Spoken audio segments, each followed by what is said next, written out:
Welcome to part 6 of a series of the mystery of the Father and of the Son.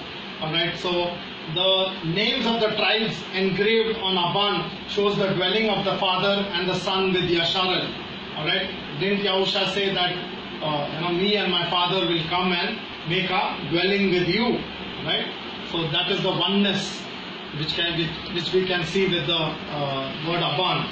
So what was Yahusha's reply to Shaitan when Shaitan tempted him to make dabar abanayam lakham, which is to make the dabar stones into bread? So Yahusha answered him in Matthew chapter 4 verses 4. He answered and said, "Behold, it is written, Adam shall not live by lakham alone," that is bread alone, "but on the whole call that comes out of the pay of Yahuwah," that is the mouth of Yahuwah. So I'll read it in English. It says, "He answered and said, Behold, it is written, man shall not live by bread alone, but by everything that comes out of the mouth of Yahuwah." Now when you look in Hebrew, that is Abari, you will see it says, uses the word kal. Alright? Kal means, this is the kaf and the lamed. Kal means whole, complete, all. Alright? So this is what kal means, okay? So Yahusha says that man shall not live by bread alone, that is the physical bread alone, but by the whole thing that comes out of the mouth of Yahuwah. Everything that comes out of the mouth of Yahuwah. So what is everything that comes out of the mouth of Yahuwah? Who's the mouth of Yahuwah? If you read Hebrews chapter 1 verses 1, what does it say? Elohim, who spoke to our fathers through his servants the prophets in time past, has nowadays spoken to us, in these last days spoken to us through his Son, whom he has made the heirs of this world, by whom he made the worlds. Right? So he is the heir, he is the mouth of Yahuwah, he is the face of Yahuwah, because he came in the flesh. Yahuwah was invisible. In my previous studies I told you that it says in Psalms chapter 18, he rode upon a cherub and he flew on the wings of the wind. Alright? He is the one who dwells between the cherubim, but no one, no angels, no living person, whether in heaven or earth, or had ever seen Elohim, because he is invisible. He rode through cherubs. Acts chapter 7 verse 53, the Torah was given through the hands of the angels in the hand of the mediator. Galatians 3:19 also says the same thing, that the Torah was given through the mediator through the hands of the angels. Right? So Yahuwah used the cherubims, the angels, to give his Torah because he was invisible. But the same Yahuwah was invisible is now visible through Yahusha. Alright? Who is the image of the invisible Elohim. And he is the whole, the kal. Colossians chapter 2 verses 10. "And in him," which is Yahusha, "you have been made complete," kal, "and is the head of all principality and authority." Ephesians chapter 1 verses 23, which is his body, talking about Yahusha, "the fullness of him who fills all in all." Kal, ba kal, all in all. So he is the fullness of Elohim, and if you are in Elohim, you will have that fullness in you. You will understand the deep mysteries of the Father and of the Son. You will understand who they are. Alright? Now if you read 1 Corinthians chapter 15 verses 28, alright, very interesting, because verses 27 and 28 are the most misunderstood verses in the English language, because it shows that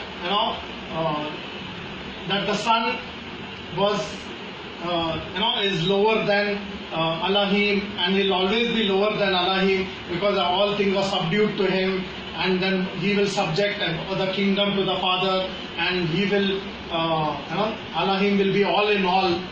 It speaks about this, and I've heard many carnal and fleshly interpretations which say that you see, the Son is always lower than the Father, and he is just a man, and he was also like us from the dust, and the Father glorified him, and because he was glorified, one day time will come when we will also be glorified. We'll be equal to him. He will hand over the kingdom to the Father, and he will come and sit in the pews with us, and everybody will know who Elohim is.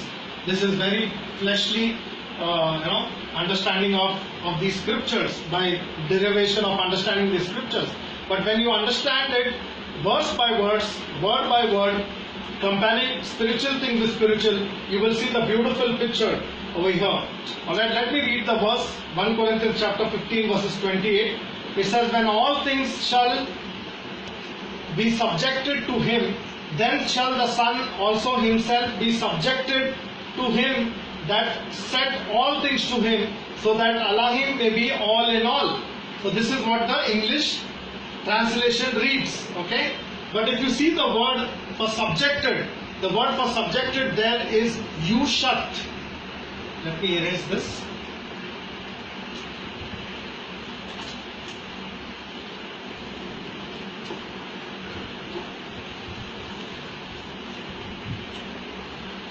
And this word Yushat you will not find anywhere in the Old Testament.